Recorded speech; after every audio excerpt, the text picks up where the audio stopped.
Purihin ng Panginoon mga kapatid, ating pag-aaralan ng unang aralin sa pagsasaliksik ng mga salita ng Panginoon. At tayo muna ay manalangin at ating imbitahin ang presensya ng Panginoon.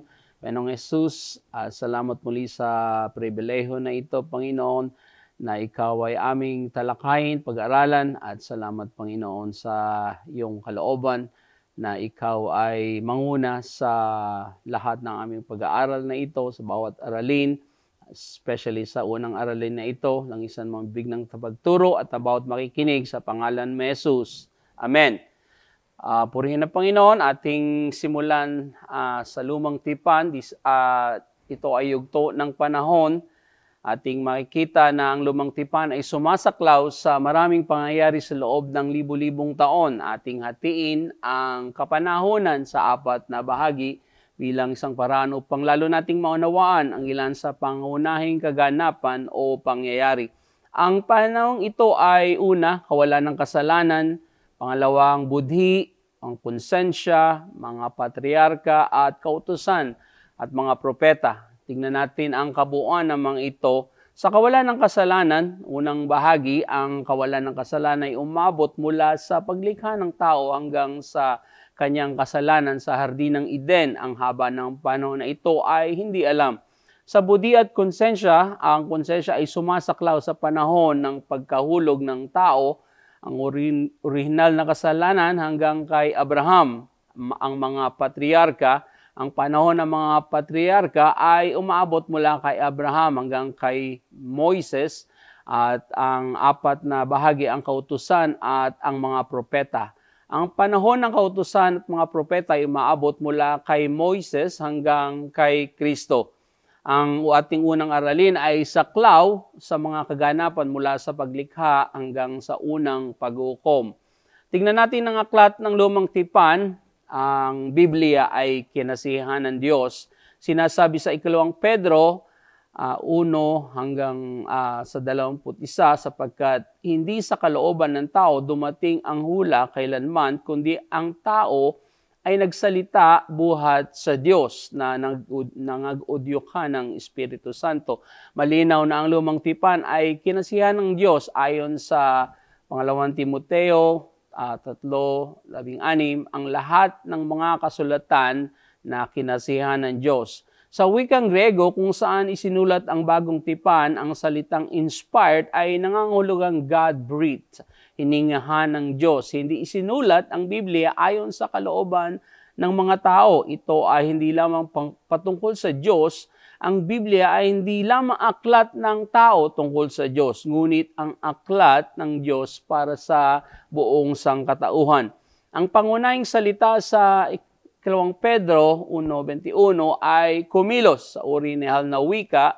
Nangangahulugang ito na pagsalin o paglipa, tulad ng isang barko na dinala sa ibabaw ng dagat sa pamagitan ng hangin kung saan ito ay napalaot. Ang Biblia ang salita ng Diyos. Dapat nating siyasatin ang ating pag-aaral ng Biblia ng may malaking paggalang dahil ito ang salita ng Diyos. Hindi salita ng mga tao, lahat ng sinasabi ay napakahalaga. At sinabi ng Diyos kay Moses, katulad ng sinabi ng Deuteronomy chapter 4:2, huwag ninyong daragdagan, ibabawasan ng aking salita na iniutos sa inyo, upang inyong maingatan ang mga utos ng Panginoon ninyong Diyos na aking iniutos sa inyo. Isang katulad ng pag-utos ay matatagpuan sa mga Kawikaan 30 verse 6, huwag kang magdadagdag sa kaniyang mga salita, baka kaniyang sawayin ka at masunduan kang sinungaling. Bago ang pagtatapos ng Biblia, kinasihan ng Diyos si Juan na isama ang mga salitang ito sa aklat ng pahayag or Apokalipsis 22 verse 19, at kung ang sino man ay mag-alis sa mga salita ng aklat ng hulang ito ay aalisin ng Diyos ang kanyang bahagi sa punong kahoy ng buhay at sa kanyang banal na nakasulat sa aklat na ito. Ang salita ng Diyos ay mapapanatili. Hindi lamang ibinigay ng Diyos ang kanyang salita sangkatauhan, ipinangako niya na mapapanatili ito magpakailanman upang ang aklat ay magkaroon ng kapahintulutan sa kapahayagan ng Diyos. Mga awit 12:6-7, ang mga salita ng Panginoon ay mga dalisay na salita, gaya ng pilak na sinubukan sa horno sa lupa ng 7 beses. O iyong ingatan sila, O Panginoon, iyong iingatan sila sa lahing ito magpakailanman. Sa parehong paksa ng banal na nagpagpapanatili ng salita ng Diyos, sinabi ng ating Panginoong Hesus, ngunit lubang magaang pa ang mga wala ang langit at ang lupa kaysa mahulog ang isang kudlit ng kautusan. Si Lucas nagsabi, 16:17, ang tuldok ay isang maliit na marka sa wikang Hebreo kung saan isinulat ang lumang tipan. May madaling paraan upang matandaan kung ilan ang libro ng lupang tipan. Ang salitang Old ay may 3 titik at ang Testament naman ay may 9 na titik. Kung pagsamahin natin ito, ang 3 at ang 9 ay magiging 39 or 39 ang bilang ng libro ng lupang tipan. Ang lumang tipan ay naisulat ng 32 lalaki habang ang Espiritu Santo ay kumikilos sa kanila. Ito ay sumasaklaw sa isang panahon na hindi bababa sa 3,600 ng kasaysayan ng tao at kinakailangan ang 1,500 taon upang makumpleto. Maaari nating hatiin ang 39 na libro sa 4 na seksyon. Ang 5 libro ay kautusan, ang 12 mga libro ay kasaysayan, panulaan ang ibang 5 libro, propesiya, uhula ang 17 mga libro. Ang unang 5 karaniwang tinatawag na major, pangunahing propeta, at ang mga huling 12 ay the minor prophets, tinatawag na minor na propeta.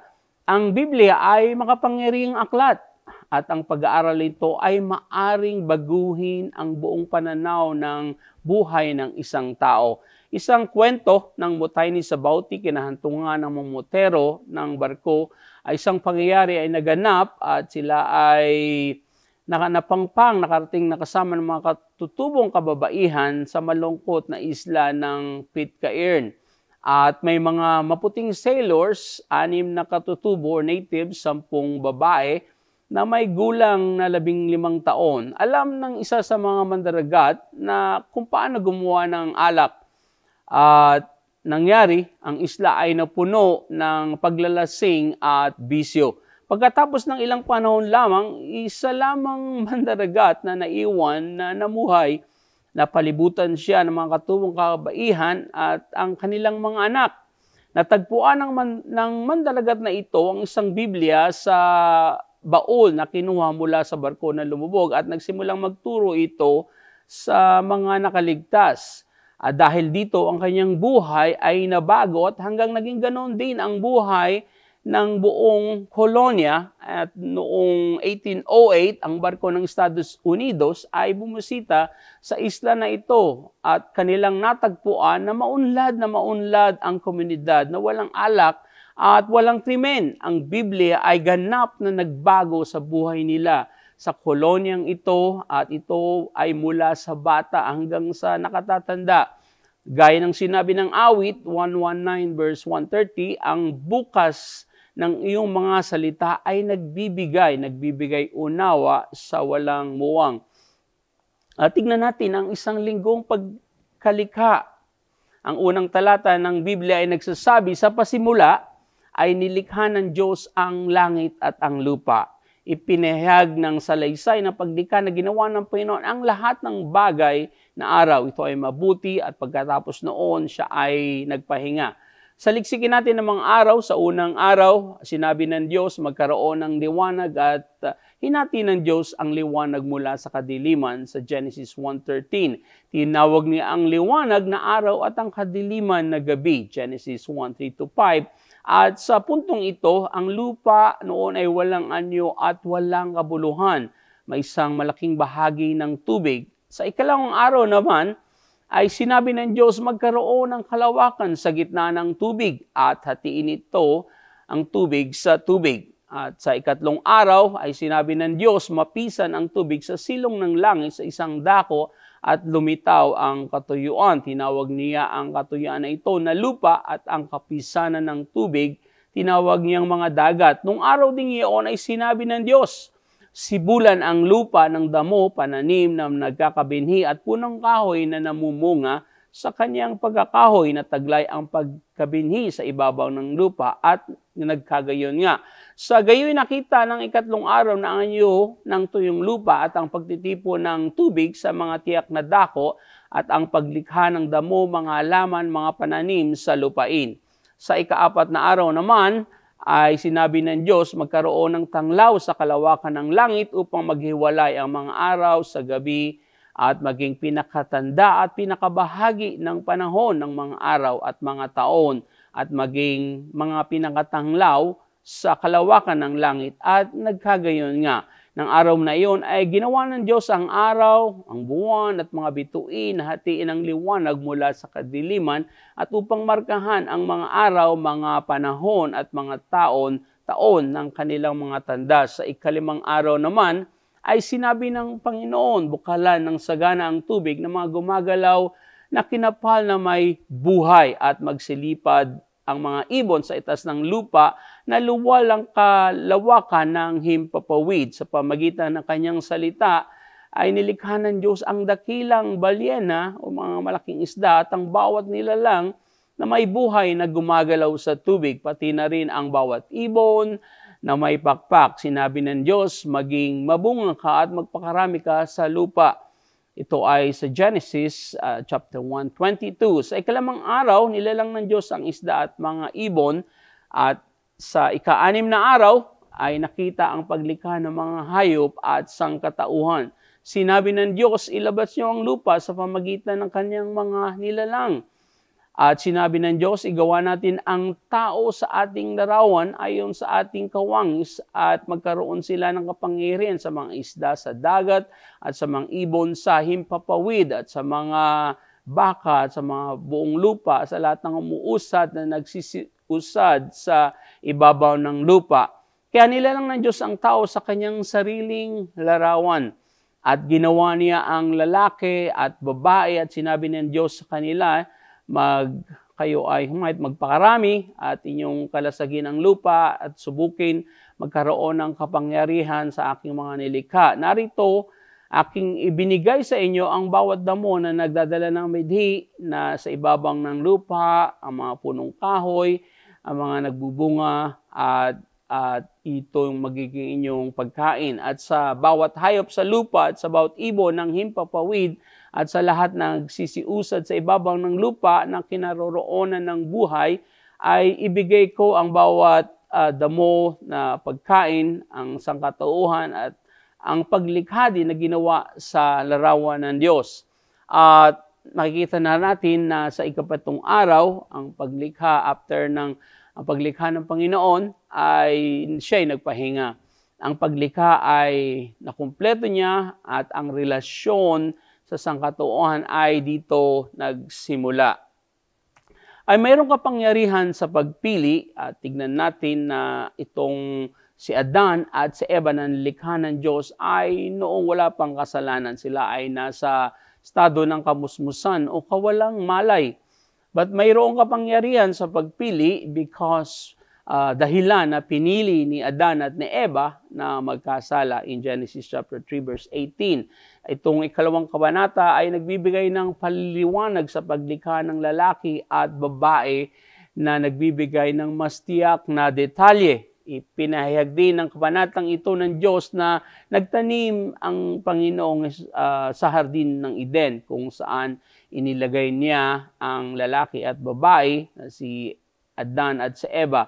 Ang hardin ay isang magandang lugar, lumalaki ang bawat puno na kaaya-aya sa paningin niya at mabuti para sa pagkain. Gayun din sa tao at sa paraiso na ito, inilagay ng Diyos ang kanyang nilikang si Adan at si Eva na may tagubilin para sa kanila na pangalagaan at panatilihin ang hardin. Pinagbawal ng Diyos ang isang punong kahoy. May isang utos kay Adam, hindi siya inaiwan sa kanyang sariling kalooban. isang bagay na ipinagbabawal sa kanya. Sinabi ng Diyos at iniutos ng Panginoon Diyos sa lalaki na sinasabi sa lahat ng punong kahoy sa halamanan ay makakain ng may kalayaan at datapwat sa kahoy ng pagkakilala ng mabuti at masama ay huwag kang kakain, sapagkat sa araw na kumain ka noon ay walang pagsalang ikaw ay mamamatay. Ito ay sa Genesis chapter 2:16 and 17. Ang isa pang hindi pangkaraniwang puno na matatagpuan sa hardin na nilikha ng Diyos ay ang puno ng buhay. Genesis 2:19. Ito ay pinahintulutan ng Diyos sapagkat ang tao ay kumain sa punong kahoy na iyon, ngunit hindi siya dapat kumain sa punong kahoy na magbibigay sa kanya ng kaalaman ng mabuti at masama. Siya ay nasa isang katayuan ng walang kasalanan. Ang pagkain ng puno na iyon ay naggumising sa kanyang budhi, sa kanyang konsensya. At ibinigay si Eva kay Adan. Nilikha ng Panginoon si Adan bago si Eva at nabanggit niya na hindi mabuti para sa isang tao na mag-isa. Sinabi ng Diyos, gagawin ko siyang katuwang or helpmate para sa kanya. Ang salitang tulong ay sinalin mula sa salitang Hebreo na nangangahulugang katuwang. Pinatulog ng malalim si Adan at kinuha niya ang isa sa mga buto sa tadyang ni Adan at kung saan ginawa niya ang isang babae. Dinala ng Diyos ang babae kay Adan at kanyang sinabi, ito nga'y buto ng aking mga buto at laman ng aking laman. Siya ay tatawaging babae sapagkat sa lalaki siya kinuha sa Genesis 2:23. Sa kanyang kawalang kasalanan, parehong si Adan at si Eva ay walang kahiyaan, bagaman sila ay hubad. Ang sangkatauhan ay binigyan ng malayang kalooban. Marahil maraming nagsasabi o nagtataka bakit nilagay ng Diyos ang pinagbabawal na puno sa hardin. At hindi ba mas mabuti kung hindi na lang binigyan ng Diyos si Adan at si Eva ng pagkakataon na magkamali? Ang tanong na ito ay posibleng hindi makita ano ba ang layunin ng Diyos sa paglikha ng tao. Hindi isang robot o isang puppet ang nilikha ng Diyos. Siya ay lumikha ng isang buhay na may kapangyarihan na pumili o may isang malayang kalooban. Ang mga pangako ng Diyos ay para sa taong kung sino man ang susunod sa Kanya. Ayon sa Apokalipsis 22 verse 17. Posible bang magkaroon ng masayang pakikisama ang Diyos sa isang taong walang karapatang pumili o may pagpapipili amang bagay o napipilitan lamang siya sa relasyon na iyon? Ang isa sa mga pangunahing pagkakaiba sa magitan ng sangkatauhan at ang kaharian ng hayop ay ang kapangyarihan ng pagpili.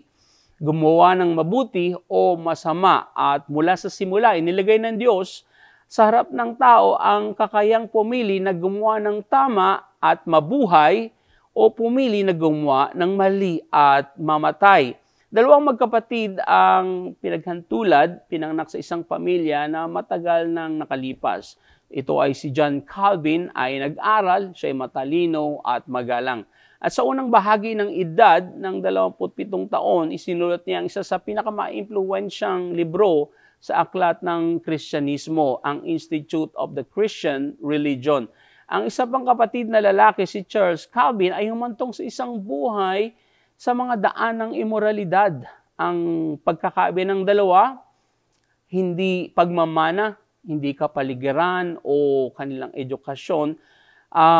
Para sa mga ito sila ay lumago sa parehong bahay o tahanan, parehong impluwensya ng mga magulang at mga oportunidad. Ang pagkakaiba ay pinliwanag sa kapangyarihan ng pagpili. Tingnan natin ang pagkahulog sa kasalanan. Ang 3 kabanata ng Genesis ay nagsasaad sa kakilakilabot na kinahitnan nila sa kanilang pagkakamali na ginawa. At ito ay si Eva at Adan. Ang pahinangusapan ay pinagbabawal na puno. Okay? Malinaw, isa sa mga unang pagkakamali na ginawa ni Eva ay puntahan kung saan naroon ang puno ng pagkakilala ng mabuti at masama. Dahil alam niya na ito ay isang pinagbabawal na puno. Ito ay dapat kanyang iniwasan at dapat lamang na huwag puntahan at lumayo dito. Sinasabi sa Roma 13:14, kundi bagkus isakbat ninyo ang Panginoong Hesukristo at huwag ninyong paglaanan ang laman upang huwag masunod ang kahalayan noon. Ang katuruan ng dyablo ay makita sa mga taga-Epeso chapter 4 verse 27. Huwag bigyan daan man ang dyablo. Maraming mga masakit na dulot ng tukso na sana'y naiwasan ng tao kung lamang sila'y nanatili lumayo sa pinagbabawal na kapaligiran o makasalanang lugar at pagkompromiso sa sitwasyon. Gayunpaman si Eva ay katulad ng maraming tao mula noon ay gumawa ng nakamamatay na pagkakamali na alam naman at kusang paggawa sa pagkakaloob para sa mga tukso. Si Satanas ay pumaroon din naman at naghihintay lamang siya ng tamang pagkakataon na isaksak sa isipan ng tao ang kanyang pandarayang impluwensya sa tahimik na lugar ng hardin ng Eden. Alam niya na siya ay may posibleng kurso na aksyon na kasangkot sa pinagbabawal na puno. At mahalagang mapansin ang mga unang salita na sinabi ni Satanas kay Eva. Tunay bang sinabi ng Diyos? Huwag kayong kakain sa alinmang puno, kahoy, sa halaman? Ayun, makikita sa Genesis 3 verse 1, ang paraan ng pag-atake ng dyablo sa ginawang utos ng Panginoon ay sa lahat ng bagay na hindi pa nakakaalam ng salita ng Diyos ay because hindi nila alam ay madali silang matukso. Tinukso niya ang uri ng tao na tanungin ang salita ng Panginoon.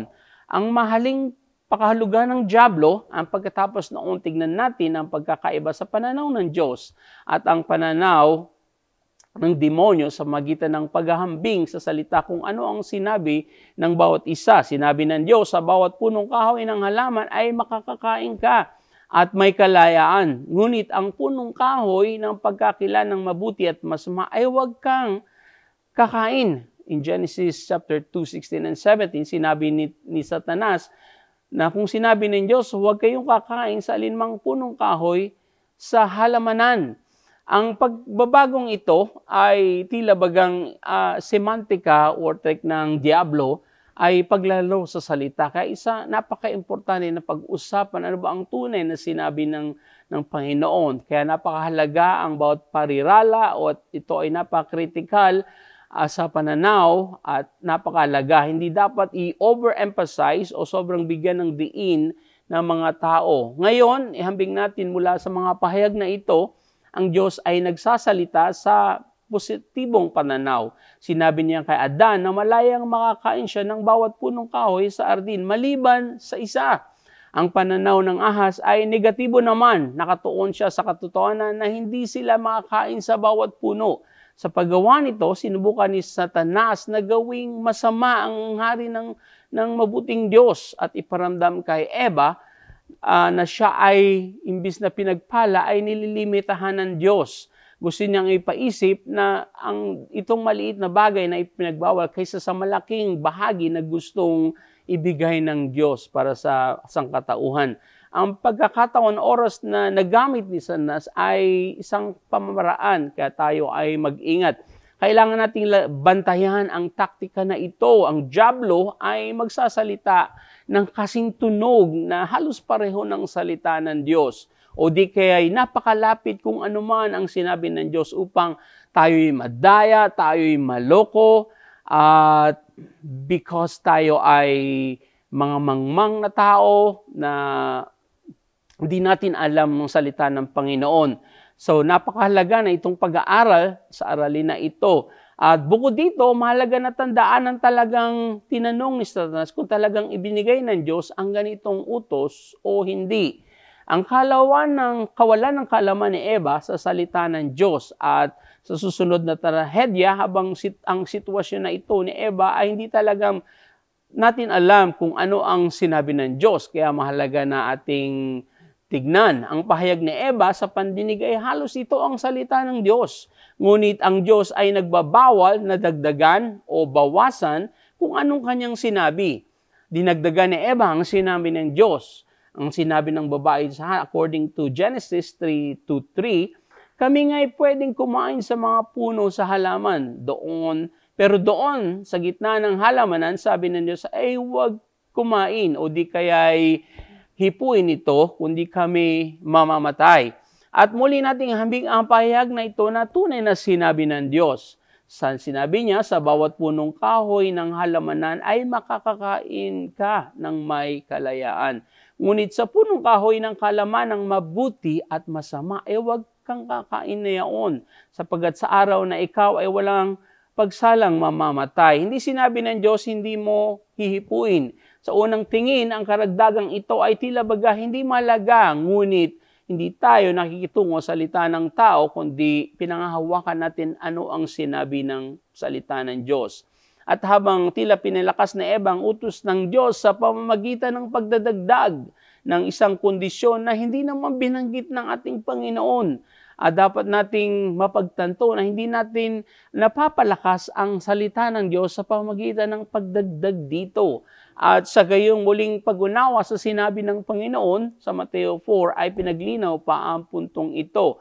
Ang tanging paraan lamang nating labanan ang mga tukso ni Satanas na tunay na mabisa ay ang pagtugon sa kanyang pag-anyaya ng ating pagsikapang saliksikin ang salita ng Diyos, ang dalisay, ang tunay na salita ng Diyos. Tulad ng ginawa niya kay Jesus, si Satanas ay sinubukan din na mapahusay ang kanyang tukso sa kanyang sariling bersyon ng salita ng Diyos. At mali niyang sinabi at mali ring na-apply ang talata sa Psalms 91. Ang salita ay nagkatawang tao, nahuli siya ni Jesus sa kanyang kamalian at hindi siya nabitag nito na pagtagumpayan ng ating Panginoong Jesus. So si Satanas ay nasa kalakalan ngayon ng paghahanap ng mga taong kanyang maloloko o madadaya kung hindi tayo maingat. Mga taong hindi alam ang tunay na sarili at especially ang salita ng Panginoon, kung ano man ang kanyang tunay na sinabi. And kung si Jesus ay hindi nadaya ng dyablo, dapat tayo rin naman. Kaya tayo ay mag-aral ng salita ng Panginoon. Huwag nating hayaan na manalo ang demonyo sa ating buhay. Kung wala siya sa paligid, siguradong may ginagamit ang Panginoon, ang dyablo. At salamat sa Panginoon, tayo nangaligtas doon. Isang binata ang isang nagtanong sa isang matandang lalaki. Sabi niya, pinalalagay ko na hindi ka naniniwala sa isang dyablo. Ang sagot ng isang matandang lalaki, naniniwala talaga ako sa demonyo. Kung hindi man, dapat akong maniwala na ako ang aking sariling dyablo. Inatake ni Satanas ang motibo. Sa susunod hakbang ay makikita natin na sinabi ng dyablo ang tunay na hindi kayo mamatay sapagkat talastas ng Diyos na sa araw na kayo kumain iyon ay madidilat ang inyong mga mata at kayo magiging parang Diyos na kilala ng mabuti at masama. Ang pagsuway ni Adan ay nagkaroon ng karanasan ang buong sangkatauhan ng kamatayan na tinatawag na spiritual death. At ito ay magkakaroon din ng physical death pagkatapos noon dahil sa pagkain ng puno. Ang puno ay makikita natin na maganda sa paningin at panlasa, pero pag tayo kumain noon ay mayroong kamatayan. At ang lalong nagdala ng trahedya, samantalang nadaya si Eva, ay alam nila talaga ang kanilang ginagawa. So, sa pagsasaliksik ng Diyos, natuklasan natin ang sumusunod na katotohanan tungkol sa pagkahulog ng tao. Ang Roma 5:12 nagsasabi sa pamamagitan ng isang tao, Adan, ang kasalanan ay pumasok sa sanglibutan. Kamatayan, narito sa pamamagitan ng kasalanan at sa gayoy ang kamatayan ay naranasan ng lahat ng tao according sa Roma 5:12. Ang kamatayan ay naghari mula kay Adan hanggang kay Moises. At sa pamagitan ng pagsuway ng isa, lubha pang nagsipaghari sa buhay ng tao ang kamatayan ni Adan. Kaya nga, ang pagkakasala ng isang paghatol na si Adan ay dumating sa lahat ng mga tao upang hatulan. Romans 5:18, sapagkat kung paanong sa pamagitan ng pagsuway ng isang tao ay naging makasalanan ang marami. Doon napakalinaw ang kanilang konsensya ay nagising, ang kanilang budhi doon ay natapos na. At nang naglakad ang Diyos ay hinanap sila at tinawag ang Panginoon, "Saan ka naroon?" At sumagot si Adan, "Narinig ko ang iyong tinig sa halamanan at ako'y natakot, sapagkat ako'y hubad at kaya ako'y nagtago." Sinabi ng Diyos, "Sinong nagsabi sa iyo na ikaw ay hubad? Nakakain ka ba ng bunga ng punong kahoy na inutos ko sa iyo na huwag mong kainin?" At sila ay nagsisihan sa puntong ito. Ang sinisi ni Adan ay si Eva, ang babaeng binigay mo sa akin na kasamahin, ay siyang nagbigay sa akin ng buong kahoy at aking kinain at nahulog ang kaligtasan ng katauhan na tanggapin ang responsibilidad para sa kasalanang ito. At ang pagsisisi ay nagiging pangunahing hakbang, ang repentance. At ang parehong sagot ni Eva, tinanong siya ng Diyos, "Ano itong yung ginawa?" Sinabi niya, "Dinaya ako ng ahas at kumain." So narito ang unang paghuhukom, ang agarang resulta ng pagpili ng tao sa kanilang pagsuway. Sa halip na sundin ang utos ng Diyos, ay kanilang maranasan ang paghatol sa kasalanan. Sa 4 na sumpa, ang pagpapalis ni Adan at Eva ay mula sa hardin. Ang sumpa ng Diablo, ang epekto ng sumpa sa babae, sumpa sa lupa, at gayon din ang sumpa sa lalaki. Ang unang sumpa ay sa demonyo, sapagkat yung ginawa ito ay kay isinumpa at higit sa lahat ng hayop, higit sa bawat ganid sa parang iyong tiyan, ang ilalakad mo at alabok ang iyong kakanin sa lahat ng mga araw ng buhay. Ang epekto sa sumpa ng babae naman ay lubhang paramihin ang iyong kalungkutan at ang iyong paglilihi. Sa kalungkutan ay magdudulot ng mga anak at ang iyong nasa ay magiging sa iyong asawa at siya ay magpupuno sa iyo. Ang sumpa naman sa lupa ay tayo ay kakain dahil sa iyo, sa kapanglawan, ay kakain ka neon sa lahat ng mga araw mo sa buhay. Mga tinikman at mga dawag ay lalabas sa iyo at yung kakainin mo sa parang. Ang sumpa naman sa tao ay sa pawis at yung mukha ay kakain ka ng tinapay hanggang sa ikaw ay mauwi sa lupa, sapagkat diyan ka naman kinawa, sapagkat ikaw ay alabok lamang at sa alabok ka rin babalik or uuwi. At sa puntong ito, ang pakikibaka ay patuloy at nabubuhay lamang tayo sa pamagitan ng pagsusumikap at sa huli ay babalik sa alabok kung saan tayo ay kinuha ng Diyos. Ang unang pangako ng manunubos ay napakaganda at sinabi ng Diyos sa Diablo ay pag-aalitin ko ikaw at ang babae at ang iyong binhi at ang kanyang binhi. Ito ang dudurog sa iyong ulo at ikaw ang dudurog sa kanyang sakong. Si Adan ay tinaboy. Sila ay pinalis ng Diyos sa hardin at makikita natin dahil sa resulta ng kasalanan nila, inilagay ng Diyos sina Adan at Eva sa labas ng Garden ng Eden. At upang maiwasan ang mga ito na kumain sa puno ng buhay, ay dinala sila sa lugar sa labas ng hardin upang magbungkal ng lupa at doon sila mabuhay. At sa silangan ng hardin ng Eden, inilagay ng Diyos ang mga cherubim o mga nilalang na anghel na may isang nagniningas na tabak at nakabukas sa lahat ng direksyon upang protektahan na sila ay makabalik o makapasok sa puno ng buhay at kumain doon. Nang sila ay nagkasala, si Adan at Eva ay nakaranas ng, katulad na aking sinabi, ng spiritual death, patay na spiritual, nahiwalay mula sa presensya ng Diyos. At sila rin ay naghaharap sa darating na physical death na kamatayan.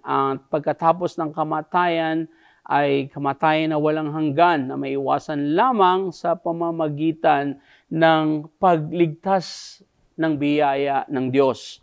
At mula noon, ang bawat tao ay ipinanganak sa isang makasalanang kalagayan. Ito ang naging state natin. This is our very nature, ang ating patay na espiritual at na haharap sa walang hanggang kamatayan. Ngunit, ang magandang balita na ating Panginoong Hesukristo ay namatay, ay maaari tayong magkaroon ng kaligtasan sa pamamagitan niya.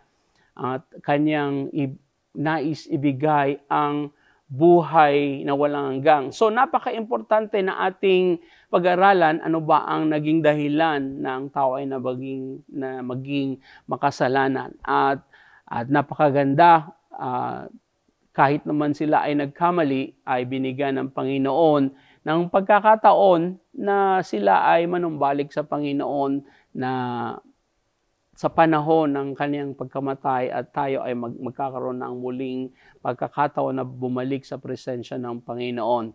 At purihin ng Diyos at sa mga pag-aaral na ito, nakikita natin na ang sumpa ng dyablo ay sa isang araw ay mawawala ng epekto at ang pangako ng Panginoon ang atin lamang haharapin. At sa mga sumpa na yan na isang masalimuot na buhay ang ating maranasan. Ngunit sa presensya ng Panginoon sa ating pagbalik ay mayroong kapahingahan, mayroong pagpapala at muling sasamahan tayo ng Diyos na tayo sa kanyang pinangako na lugar at tayo ay magsama-sama. Ating iyoko ang ating mga ulo at tayo manalangin sa Panginoon. Pasalamatan natin ang kanyang ibinibigay na pag-asa. Salamat Panginoon sa unang aralin na ito na ikaw ay nagtuturo sa amin na muli kaming manumbalik, magsisi. Kami ay bahagi ng human nature na ito na dinulot ng kasalanan ng aming amang si Adan at sa Eva kung saan kami nanggaling. At salamat Panginoon at muli kang nagbigay ng pagkakataon na kami ay manumbalik. At ang gawa ng kaaway ay hindi manaig sa amin. Purihin ka, Panginoon, at sambahin sa pangalan mo, Jesus. Amen.